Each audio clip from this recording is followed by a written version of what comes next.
In Whiz Series 3, the student will complete 12 booklets which consist of a structured vocabulary program that advances and strengthens basic language skills. This series focuses on 144 words and their definitions, scrambled sentences, synonyms and antonyms, and word searches and other puzzles. In Whiz 3J, the student will complete 4 pages per day and must make 18 mistakes or less, including spelling, in order to pass. On the first 2 pages of this booklet, you will find a list of this booklet's definitions. It is important to read these every day you are working in this booklet. Let's read some together. Some words will have 2 definitions and 2 different parts of speech, like this word, crop. The first definition of crop is to cut short or trim. The part of speech is verb, since this definition makes crop an action word. The second definition is a farm product that is grown in soil. Part of speech for this definition is noun, since this definition makes crop a person, place, or thing. Honest, capable of being trusted, not stealing, cheating, or lying. Part of speech is adjective, since honest is a describing word. Thousand, being 10 times 100. Part of speech is adjective or noun, since thousand can be a describing word or a person, place, or thing. On this first exercise, the student will write the letter of the word that matches the given definition. First, read the definition. A scientist who practices the science that studies the motion, size, and makeup of the stars, planets, comets, and other things found in space. Our answer choices are fatal, current, badge, and astronomer. Since we know this is the definition for astronomer, we will circle the correct answer and write the letter on the line. On this activity, the student will circle the word in the puzzle. It can be spelled forwards, backwards, upwards, or downwards. Once you find it, cross it out on the bottom. For example, we found the word ache, so we circle the word and cross it out in the word bank. Here, the student will write each word 5 times and then write each definition once. Then, write a sentence using the word and showing its meaning without just restating the definition. An example of a good sentence is, "My dad always loved outer space, so he went to college to become an astronomer." On this exercise, the student will write the correct word for each definition. Cross out words as they are used. Let's do number 1, for example. A flow of water or air in a certain direction. Since we know this is the correct definition for current, we will cross out current and neatly write it on the line. Notice the 2 in parentheses next to the word current.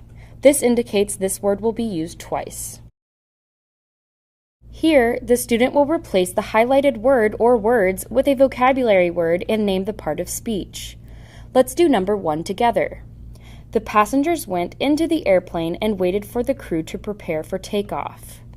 We know the correct word is aboard and that it is an adverb, since aboard modifies the verb went. On this activity, the student will fill in the crossword puzzle by writing the word that matches the numbered definition. Let's do number 5 together as an example. Underneath the down column, number 5 says, a chart or table that shows the months, weeks, and days of the year. Since we know this is the definition for calendar, we will find 5 down and neatly write calendar. This exercise will focus on synonyms, which are words that mean the same thing. Let's do number 1, for example, ache. So we find the synonym for ache, which is hurt or pain, and neatly write the letter on the provided space. Next, we will practice antonyms, which are words that have opposite meanings. Let's do number 13, for example. We need to find the matching antonym for hungry. So we think of which word or phrase is the opposite meaning of hungry, which is full or satisfied. So we neatly write the correct letter in the provided space. On this page, the student will write the words in parentheses into the correct space in each sentence. It helps to cross out each word as it is used. Dad's back ached from lifting the heavy box, so he put a heating pad on it. Here, the student will write the correct word based on the numbered definition. Words will wrap around going across, up, down, and backwards. Start with number 1. A chart or table that shows the months, weeks, and days of the year.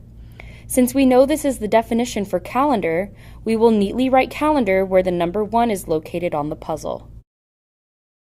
On this exercise, the student will unscramble the words to form a complete sentence. Remember to capitalize the first word in each sentence and to use punctuation at the end. Cross out words as they are used. We keep track of current events. Do not forget to use correct punctuation.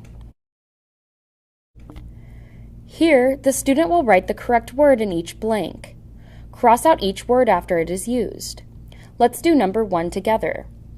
And blank studies the stars, comets, planets, and other things found in space. Since we know astronomer best fits here, we will look at the word bank, cross out astronomer, and neatly write it on the provided line. On this activity, the student will solve the puzzle by finding the correct spot for each word listed. It is best to start with the longest words and cross out each word as it is used. Let's do the word current. We see that this is the only word that has 7 letters. So we will find which spot in the puzzle that has 7 spaces and then neatly write current in the spaces provided. Here, the student will write the correct word for each blank. Cross out words as they are used. Let's do number 1. The Coast Guard went blank the abandoned ship. Since we know aboard fits best here, we will write the word neatly in the blank. On this last activity, the student will write a short story of at least 3 sentences using the words given. Circle the vocabulary word when it is used. The sentences must make sense together. Here's an example of a good short story. When my grandfather was younger, he was an astronomer.